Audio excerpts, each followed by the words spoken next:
ఆంధ్రప్రదేశ్లో మరో భారీ ప్రాజెక్టుకు తెరలేచింది. ముఖ్యమంత్రి చంద్రబాబు స్వయంగా చొరవ చూపి రాయలసీమకు నీళ్లందించే పథకానికి శ్రీకారం చుడుతున్నారు. పైసా ఖర్చు లేకుండా స్వయం పోషక ప్రాజెక్టుగా రానున్న పోలవరం బనకచెర్లలో ఏమున్నదో ఒకసారి చూడాల్సిందే. తాగు సాగునీటి రంగానికి జరిగే ప్రయోజనాలు తెలుసుకోవాల్సిందే.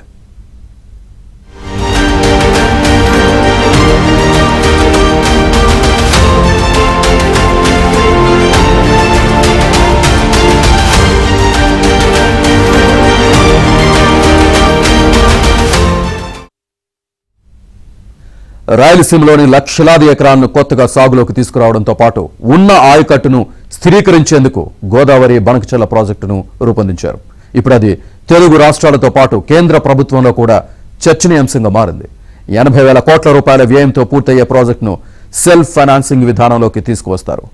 కేంద్ర ప్రభుత్వ ఆర్థిక సాయంతో పాటు బ్యాంకులు, ఇతర సంస్థల నుంచి తీసుకున్న రుణాలను తిరిగి చెల్లించే ఏర్పాట్లు కూడా చేస్తున్నారు. గోదావరి వరద జలాలకు మాత్రమే ఈ ప్రాజెక్టుకు నీరందుతుంది.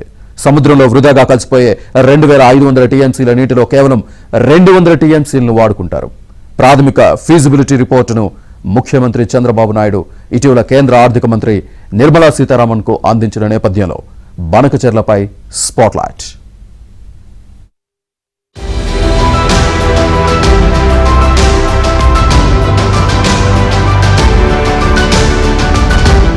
రాష్ట్రంలో 7 లక్షల ఎకరాల ఆయకట్టును స్థిరీకరించడంతో పాటు కోస్తా రాయలసీమలోని 26 లక్షల ఎకరాలకు సాగునీరు, ప్రజలకు తాగునీరు అందించేందుకు రూపొందించిన Polavaram Banakacherla project detailed project report సిద్ధమవుతోంది.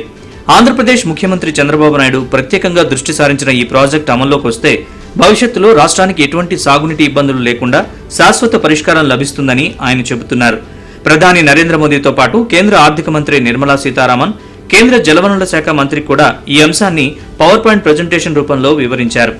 అయితే నిర్మాణ వ్యయం 80,000 కోట్ల రూపాయలు ఉండడంతో ఆర్థిక వనరుల సమీకరణపైనే ఇప్పుడు అటు కేంద్రంతో పాటు ఇటు రాష్ట్ర ప్రభుత్వం కూడా చర్చలు జరుపుతోంది. గోదావరికి వరదలు వచ్చే సమయంలో వరద జలాల్ని తీసుకునే విధంగా ఈ ప్రాజెక్టుని రూపొందించారు. ప్రతి ఏడాది జూలై 1 నుంచి అక్టోబర్ మధ్య వరకు 100 రోజుల పాటు గోదావరికి వరదలు వస్తుంటాయి.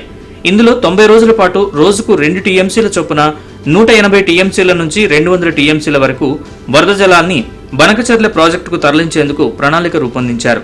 అయితే ఇప్పటికే పోలవరం కుడి ప్రధాన కాలువ ద్వారా కృష్ణా డెల్టాకు 46 టీఎంసీల సాగునీరు అందిస్తున్నారు. ఈ మొత్తం కలుపుకుంటే రోజుకు 2.46 టీఎంసీలను 100 రోజుల పాటు మళ్లించాల్సి ఉంటుంది. ప్రస్తుతం పోలవరం కుడి ప్రధాన కాలువ ద్వారా రోజుకు 1 టీఎంసీని తరలించే సామర్థ్యం ఉంది. ఇది కాకుండా 1.46 టీఎంసీని తరలించేందుకు అవసరమయ్యే విధంగా ఏర్పాట్లు చేయాల్సి ఉంది. ఇందుకోసం తాడిపూడి లిఫ్ట్తో పాటు ఫ్లడ్ కెనాల్ను కూడా తవ్వాల్సిన అవసరం ఉంటుందని భావిస్తున్నారు. గోదావరిలో ప్రతి ఏడాది సగటున 3,000 టీఎంసీల నీరు మిగులు ఉంటుంది. ఇందులో 2,500 టీఎంసీలు కేవలం 15 నుంచి 25 రోజుల మధ్యకాలంలో సముద్రంలో కలిసిపోతుంది. నేరుగా రైట్ మెయిన్ కెనాల్ ఇక్కడికి వచ్చిన తర్వాత ఇక్కడి నుంచి నాగార్జున సాగర్ రైట్ మెయిన్ కెనాల్కి తీసుకురావడం, అక్కడికి తీసుకొస్తే నేను నెక్స్ట్ స్లైడ్ చూపిస్తాను. అక్కడి నుంచి నేరుగా తీసుకుపోయి బనకచెర్ల దగ్గర కలపడం. బనకచెర్ల దగ్గర కలపగలిగితే బనకచెర్ల ఇది, ఈ బనకచెర్ల దగ్గర కలపాల. బనకచెర్ల దగ్గర కలపగలిగితే దానికి మళ్ళీ ఇక్కడికి వచ్చినప్పుడు నాగార్జున సాగర్ నుంచి పోతూ పోతూ వెలుగొండ ప్రాజెక్టు దగ్గరికి వెళ్తాం. వెలుగొండ ఆయకట్టు కూడా కవర్ అయ్యే పరిస్థితి వస్తుంది. నాగార్జున సాగర్లో నేను చూపిస్తాను మీకు. అక్కడ Nagarjuna Sagar right main canal దగ్గరనే బొల్లాపల్లి వస్తుంది. బొల్లాపల్లి అక్కడ ప్రాజెక్ట్ వస్తుంది. అక్కడి నుంచి పైకి పోతే వెలుగొండ ముందుగా వస్తాం. అక్కడి నుంచి బనకచెర్ల నల్లమలై ఫారెస్ట్ కట్ చేసి ఒక టన్నల్ ద్వారా నీళ్లు తీసే అవకాశం ఉంటుంది. అది తీసుకుపోగలిగితే ఈ నీళ్లన్నీ కూడా ఇంకా ఆల్ నదుల అనుసంధానం పూర్తవుతుంది. రిజర్వాయర్స్ అనుసంధానం కూడా జరుగుతుంది.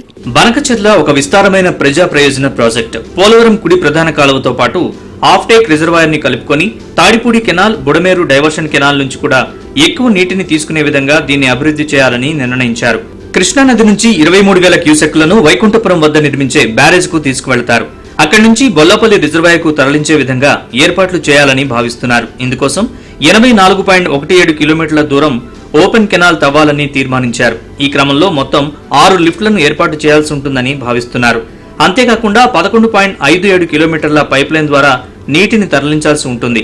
బొల్లాపల్లి రిజర్వాయర్లో 173 టీఎంసీల నీటిని నిల్వ చేసే విధంగా ఏర్పాట్లు చేయాలని భావిస్తున్నారు. ఇందుకోసం 8 గిరిజన గ్రామాలు, 10 గిరిజనేతర గ్రామాలు, మొత్తంగా 18 గ్రామాల ప్రజలు నిర్వాసితులుగా మారతారని ప్రాజెక్టు రిపోర్టులో రాశారు. ఈ రిజర్వాయర్ నిర్మాణానికి మొత్తం 39,600 ఎకరాల అవసరం కాగా అందులో 13,700 ఎకరాలు అటవీ భూమి, 25,900 ఎకరాలు రైతులు, ప్రభుత్వ భూమి ఉంది. వినుకొండ హైదరాబాద్ రహదారికి 15 కిలోమీటర్ల దూరంలో ఈ రిజర్వాయర్ ఉంటుంది. ఈ రిజర్వాయర్ నిర్మాణంతో పాటు నిర్వాసితులకు కలిపి మొత్తం 35,700 కోట్ల రూపాయల వ్యయం అవుతుందని అంచనా వేస్తున్నారు.